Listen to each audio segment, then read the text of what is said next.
என் செல்ல குட்டி, என் செல்ல குட்டி எவ்வளவு அழகா இருக்கா பாரு பாரு பாரு. அன்னபூர்ணிமா, அன்னபூர்ணிமா. என்ன பார்வதி, குழந்தைய குளிப்பாட்டுறதுக்கு காலையே வர சொல்லிருந்தல, இவ்ளோ லேட்டாவா வர்றது? லேட் ஆயிடுச்சுன்னு நானே குளிப்பாட்டிட்டேன். மன்னிச்சிடுங்கம்மா, என் மகனை பத்தி உங்களுக்கு தெரியல. அவனை தூக்கத்துல இருந்து எழுப்புறதுக்கு 1 மணி நேரம் ஆகும். அப்புறம் அவனை குளிப்பாட்டி சாப்பாடு கொடுத்து அவனை ஸ்கூல்ல கொண்டு போய் விட்டுட்டு வரதுக்கு இவ்வளவு நேரம் ஆயிடுச்சு. பரவாயில்லம்மா. நான் வரும்போது கோயிலுக்கு போயிட்டு வந்தேன். இந்தாங்க பிரசாதம்.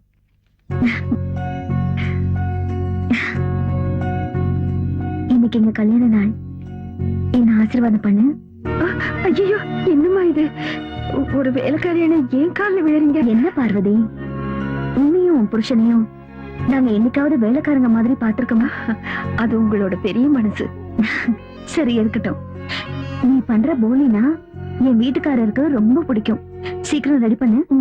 மாமா, இன்னைக்கு எங்களோட கல்யாண நாள். நீங்க என்ன ஆசீர்வாதம் பண்ணணும்.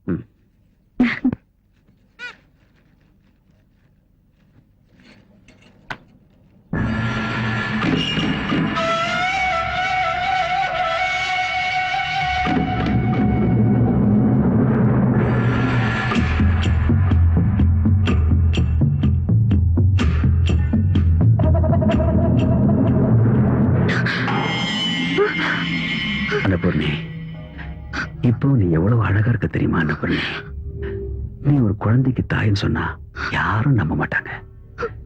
இன்னைக்கு என் ஆசையை தேர்த்துக்க சந்தர்ப்பம் கிடைச்சிருக்கு. என் தம்பி கூட இன்னைக்கு ஊர்ல இல்ல. வா மாமா, உங்களை என் அப்பா மாதிரி நினைச்சிட்டு இருக்கேன்.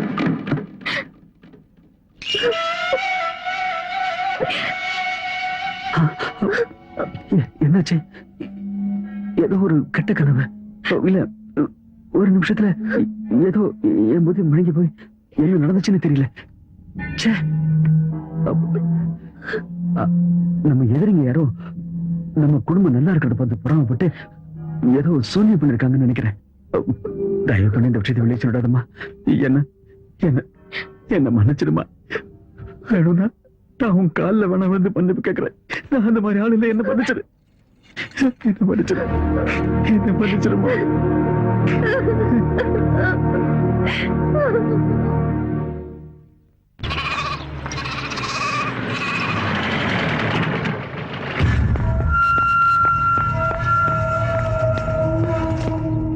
சின்னையா வந்துட்டீங்களா? பாலுண்ணா, வண்டியில சூட்கேஸ் இருக்கு, அதை கொஞ்சம் எடுத்துட்டு வாங்க. எடுத்துட்டு வரேன். அண்ணா, இந்தப்பா, இந்த வீட்டோட சொத்து பத்திரம் எல்லாம் சரியா இருக்கான்னு பாத்துக்க. எதுக்குண்ணா இதெல்லாம்? நான் இந்த வீட்டை விட்டு போறேன்ப்பா. எங்க எங்க போறீங்க? காலம் என்ன எங்கெல்லாம் அடிக்குதோ அங்கெல்லாம் போறேன். இந்த சொத்துல இருந்து சல்லி காசு கூட எனக்கு வேண்டாம். நீ நல்லா இருக்கணும்ப்பா. நான் போறேன். ஆனா இங்க என்ன நடந்தது எனக்கு ஒண்ணும் புரியல. என்ன நடந்துச்சுன்னு நான் என் வாயால எப்படிப்பா சொல்லுவேன்? அப்படி எதுவும் நடக்கூடாது. என்ன நடந்ததுன்னு சொல்லுங்கண்ணா. உன் பொண்டாட்டிய நான் என் மகன் மாதிரிதான் பார்த்துட்டு வந்தேன். ஆனா அவ நான் வாழவே கூடாது. செத்து போறேன், செத்து போறேன்.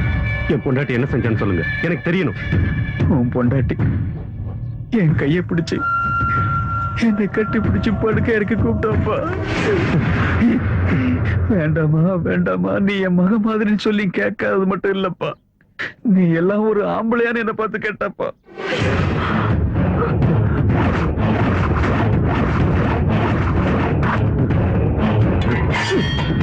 அன்னபூர்ணி, ஜமீன்தார், உங்களோட நீலகண்டன் என் கங்காவை தூக்கிட்டு வந்துட்டான்.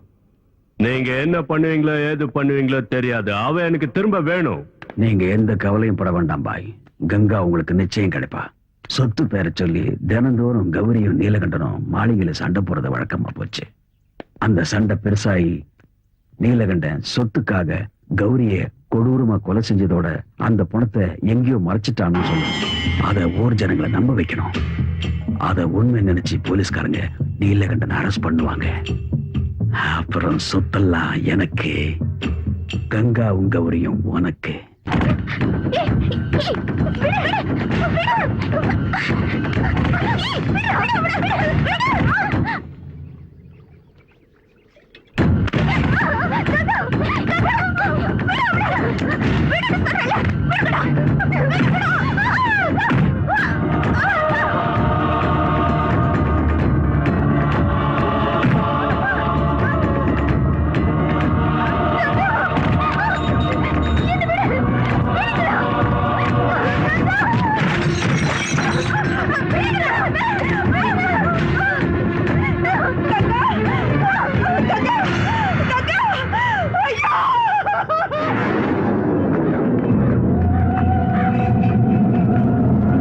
காக்கா வரமாட்டேங்கிறது ஏதோ தோட்டம் இருக்கு போல இருக்கு.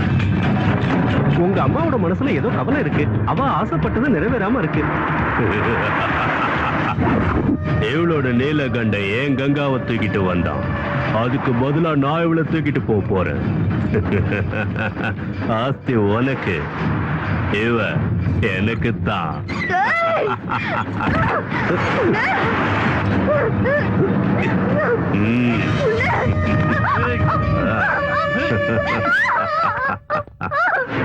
பிடிச்சு கட்டுங்கடா அவளை.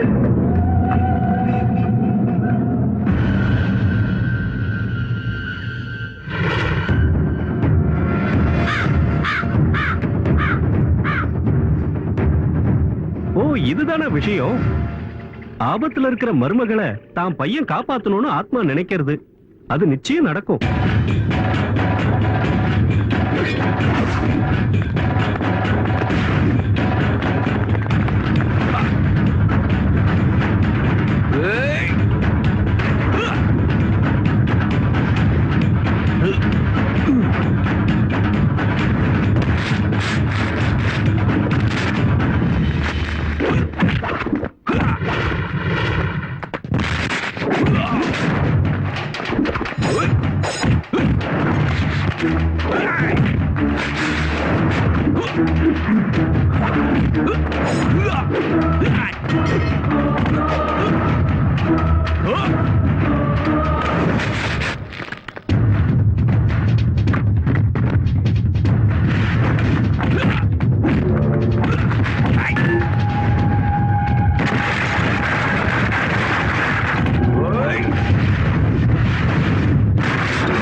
Ah!